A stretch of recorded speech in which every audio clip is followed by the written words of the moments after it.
বন্ধন নিউজে আপনাদের স্বাগত। শুরু করছি আজকের খবরের এই অংশটি নিবেদন করছে চুঁচুড়া নবজীবন ফাউন্ডেশন।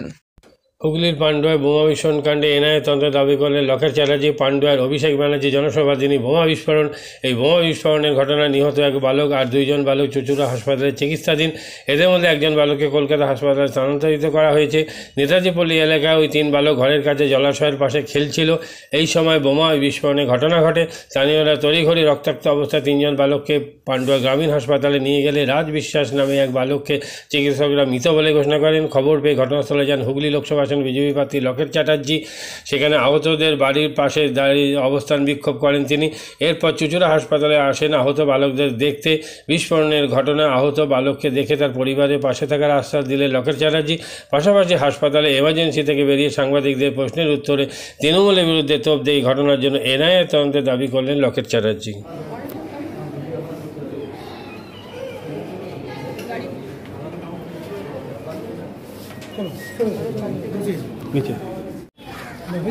দিদি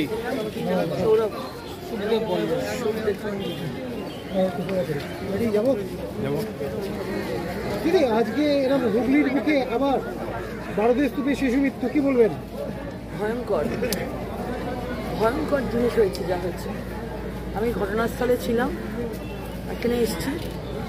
একজন তো মারাই গেছে, তার মায়ের সঙ্গে দেখা হয়েছিল, সে জিনিস আর দেখা যায় না। সুখদেব পল্লব, তার বাবা রয়েছেন, তার পিসি রয়েছে। আমি নিজে বাচ্চাটাকে দেখে এসেছি। এটা পুরো উড়ে গেছে, নেই, হাত ছোট, এইটুকু হয়ে গেছে। এটাও তাই বলছে, কিন্তু বুঝে উঠতে পারছে না, বাদ দিয়ে দিয়েছে। এইখান থেকে পুরো হাত ঝুলে এদিকে নেমে গেছে। স্যালাইন, অক্সিজেন সব কিছু চলছে।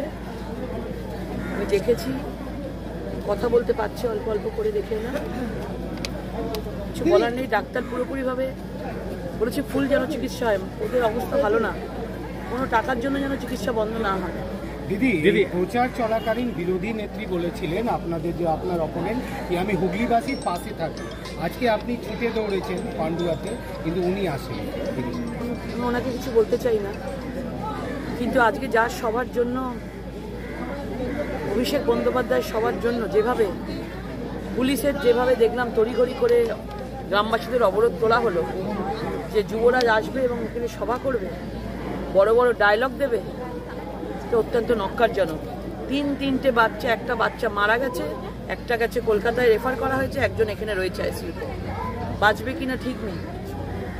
এদের ওপরে রক্তের ওপর দিয়ে অভিষেক বন্দ্যোপাধ্যায় হেঁটে গিয়ে সভা করছে। গ্রামবাসীদের মুখ বন্ধ করে দেওয়া হচ্ছে। কেউ বলতে পারলো না বোম কোত্থেকে এসছে। এখন শুনেছি বোম স্কোয়াডকে বলেছিলাম বলে এসছে কলকাতা থেকে, বোম উদ্ধার করেছে শুনলাম 4টে, আরও উদ্ধার করছে।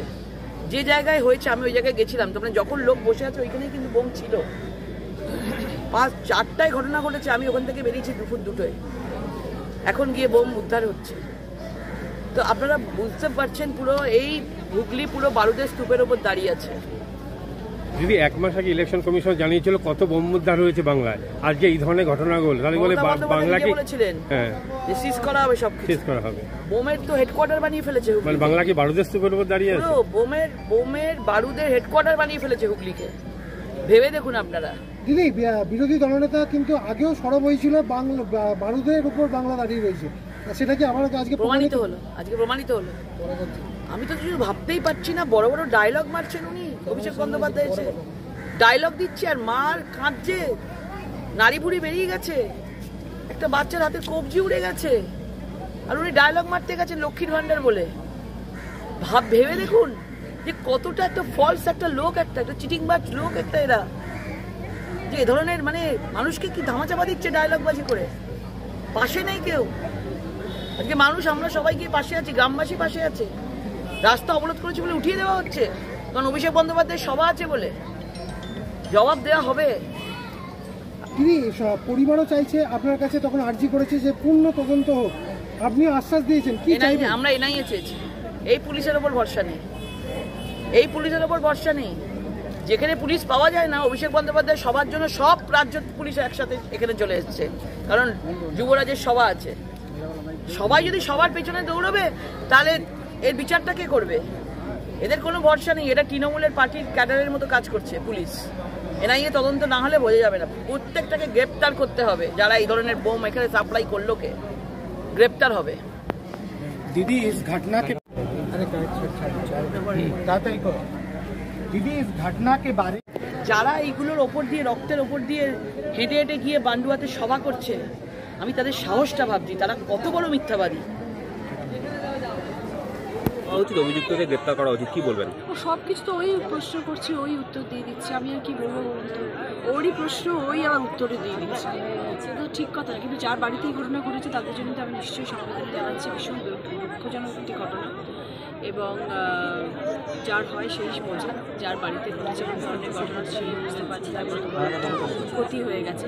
সেটার উপরে আমাদের সমবেদনা জানানো উচিত, আমরা দুঃখ প্রকাশ করা উচিত, নাকি সেটা নিয়ে এখন আবার রাজনীতি করা উচিত, নাকি সেটা নিয়ে এখন গল্প বানানো উচিত, বিভিন্ন ধরনের ইন্টারভিউ দেওয়া উচিত। খারাপ, এটা খারাপ জিনিস, এটা ঠিক নয়।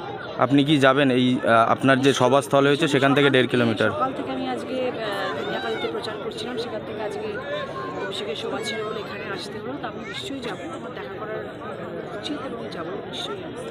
কিন্তু সেটা নিয়ে আমি কিন্তু সেই রাজনীতিতে বিশ্বাস করি না যে একটা বাড়িতে অঘটন ঘটেছে, সেখানে তার কি কারণে ঘটলো, তার বোমা কোত্থেকে তৈরি হলো, সেই বোমার পিছনে কারা জড়িত রয়েছে, তাই নিয়ে এত সময়ও আমার নেই, আর প্রচুর সময় করতে পারে। আর আমার সব থেকে যে খারাপ লাগে হচ্ছে যে মানুষটি চলে গেল, তার বাড়ির কত কষ্ট, তার বাড়ির কত রকম, তারা চোখের জল ফেলছে, সেইটা না দেখে আমি এখন কে বোমা তৈরি করে সেটা নিয়ে আমি রিসার্চ করবো, আর সেটা নিয়ে আমি পোস্টমর্টম করবো। এই যে বোমা, এটাও তো বিভিন্ন যা পুলিশ রক্ষাচারী অভিযোগ করছে, পুলিশ ব্যবস্থা নিচ্ছে না, পুলিশের কোনো নেই, পুলিশ নিশ্চয়ই ব্যবস্থা নেবে, প্রশাসন নিশ্চয়ই ব্যবস্থা নেবে। পুলিশ ব্যবস্থা নিচ্ছে না, এই কতটা মিথ্যা কথাগুলো বলতে বারণ করো, এবং প্রশাসন ব্যবস্থা নেবে। এবং যতদূর আমার কানে অবধি একটু আগে খবর এসেছে, সেটা অ্যারেস্টও হয়েছে, এবং এরপরে নিশ্চয়ই সেটা নিয়ে স্ক্রুটনিও হবে যে কী কারণে হয়েছে, তার পেছনে কী ঘটনা রয়েছে, পারিবারিক ঘটনা, কী ঘটনা, সেটাও নিশ্চয়ই পুলিশ বার করে, পুলিশ চাইলে সব কিছু বার করতে পারে, এবং পুলিশ আছে, পুলিশের কাজ করবে, এবং নিশ্চয়ই তার ঘটনার সম্মুখীন হবে সবাই যে কী কারণে ঘটনা ঘটেছে। সব কিছু সময় দিতে হবে তো বার করার জন্য যে কী ঘটনা, কিসের পরিপ্রেক্ষিতে কী ঘটনা ঘটছে। আগে থেকেই প্রশ্ন, আগে থেকেই উত্তর, এগুলো ভীষণ পুরোনো ট্যাকটিক্স হয়ে গেছে প্রচার পাওয়ার জন্য। একটু বারণ করুন এবার বলতে। উনি কি ইচ্ছা করে করছেন? উনি কী কারণে করছে সেটা নিয়ে সময় বেশ নষ্ট, কারণ আমার টাইম নেই। আমাকে বলুন অভিষেকের প্রচারটা কীরকম হবে। মমতা বন্দ্যোপাধ্যায় কী করছে সেটা নিয়ে বলুন না। আগামী দিন অমৃত বন্দ্যোপাধ্যায় কবে আসছে আমাদের হুগলি জেলা নিয়ে সেটা কথা বলুন। রচনা ব্যানার্জি কী করতে চলেছে সেটা নিয়ে কথা বলুন। ব্লকে কী করতে চলেছে আমাদের লাভ আছে, ব্লকের 5 বছরে কিছু করলো না, আজকে কী করবে নতুন করে বলুন তো, ছাড়ুন তো। দিদি বলছে সময় নষ্ট, হুগলিটা ভারতের স্তূপ হয়ে গেছে। বলছে সন্দেশখালী থেকে অস্ত্র উদ্ধার হলো এবং এখানে হুগলিতে এই ঘটনা। 5 বছরের এমপি ভারতের স্তূপ হয়ে গেছে, তো সেই করেছে নিশ্চয়ই। সেই যখন এই মন্তব্য করছে যে ভারতের স্তূপ হয়ে গেছে, 5 বছর ধরে এমপি রচনা ব্যানার্জি ছিল না, লকেট চ্যাটার্জি ছিল, কেন ভারতের স্তূপ হলো? সে করলো, তার মানে ভারতের স্তূপ হলো। কার কথায় করলো জিজ্ঞেস করুন নাকি একটুখানি। ভারতের স্তূপটা কে বানালো, কার কথায় বানানো হলো, কোথায় বানিয়েছে, ডিপোগুলো কোথায়, কিছু খুঁজে বার করুক না একটু, সবাই পুলিশ বা একটু পিছনে লাগুক না। কিন্তু অভিষেকের সভাস্থল তার থেকে 1.5 কিলোমিটার প্রায় দূরত্ব, সেইখানে বোমা ফাটলো লোকালয়ের মধ্যে, মানে কি মনে করছে কোথাও কি নিরাপত্তার একটা অভাব রয়েছে? সেটার জন্য আমি আপনাকে বললাম যে পুলিশ প্রশাসন এটা দেখবে যে কী কারণ এটা অ্যাকচুয়ালি ঘটলো। আমি আপনি সেটা বিচার করতে পারবো না। ঘটেছে তো খুব খারাপ জিনিস, এটা হওয়া উচিত না। ঘর বাড়ির ভেতরে এরকম একটা জিনিস ঘটাটা নিশ্চয়ই উচিত নয়, কিন্তু কেন ঘটলো সেটা তো পুলিশ বার করবে, এবং অ্যারেস্টও হয়েছে। এরপরে বার হবে যে কী কারণে ঘটলো, কারা করলো এই জিনিসটা, সেটা বার হতে একটু সময় দিতে হবে। তো পুলিশকে তো কাজ করতে সময় দিতে হবে। ওকে। হ্যাঁ, আজকে পান্ডুয়ায় যে ঘটনাটা ঘটেছে, বোমা বিস্ফোরণের মধ্যে দিয়ে বাচ্চারা জলে নেমেছিল, সেখানে জলের মধ্যে দিঘিতে জলের মধ্যে বোমা টোমা লুকোনো ছিল, বিস্ফোরণ হয়েছে, একজন বাচ্চা মারা গেছে, আরও 2জন সিরিয়াসলি ইনজিওর্ড, তারা চুচুড়া হসপিটালে ভর্তি আছে। এই ধরনের ঘটনা এর আগেও পশ্চিমবাংলায় আপনারা জানেন সন্দেশখালীতে এই সমস্ত অস্ত্র উদ্ধারের বিষয় ঘটেছে। আমরা প্রশাসনের কাছে এবং নির্বাচন কমিশনের কাছে আমরা দাবি জানাচ্ছি যে অবিলম্বে এই সমস্ত বেআইনি অস্ত্র উদ্ধার, যেসব জায়গায় এই ধরনের বোমা বারুদ মজুত আছে সেগুলোকে উদ্ধার করা, এবং যারা এইসবের মধ্যে যুক্ত তাদের উপযুক্ত শাস্তির ব্যবস্থা করতে হবে। আর একই সঙ্গে এই সমস্ত ঘটনার মধ্যে দিয়ে সাধারণ ভোটারদের মধ্যে একটা আতঙ্কর পরিবেশ তৈরি হচ্ছে, ফলে সেই ভোটারদের মধ্যে কনফিডেন্স বিল্ড আপ করবার জন্য রুট মার্চ ইত্যাদির ব্যবস্থা করতে হবে। এটাই আমরা ইলেকশন কমিশনের কাছে দাবি জানাচ্ছি।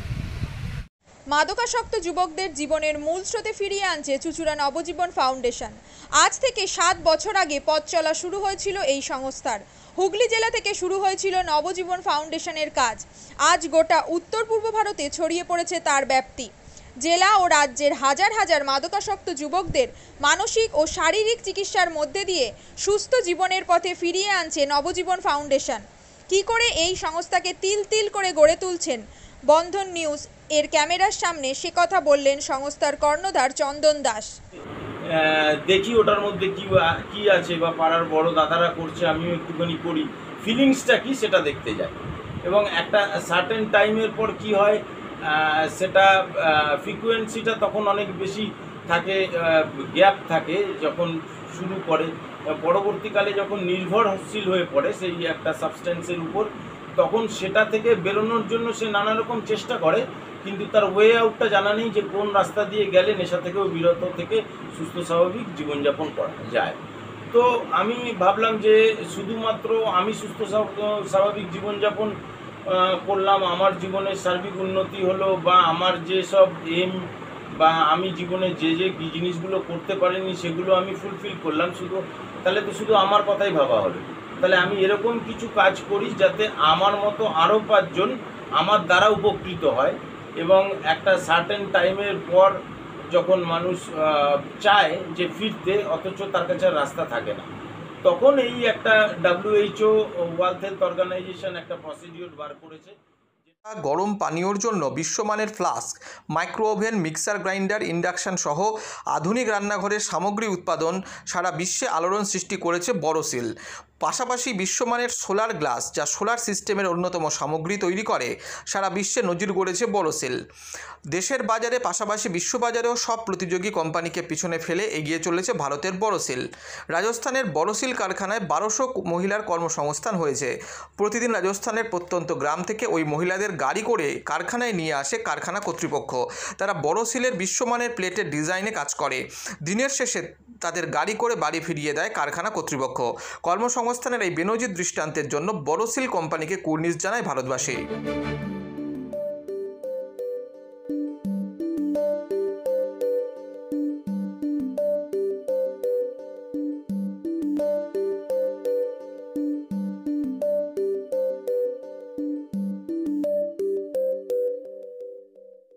At Borosil, our products touch our customers' lives in many ways. Our philosophy is simple: understand the evolving needs of our customers and deliver solutions to meet them.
We look beyond business.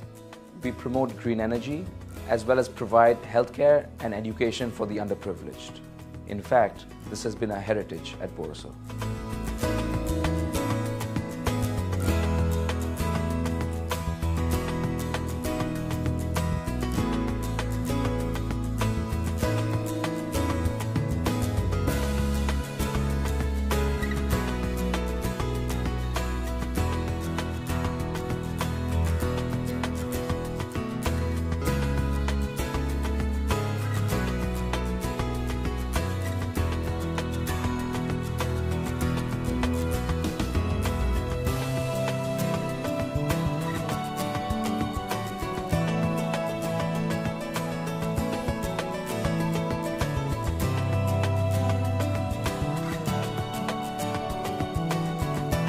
Our products are developed with innovation and thought. It is technology emboldened by the human spirit.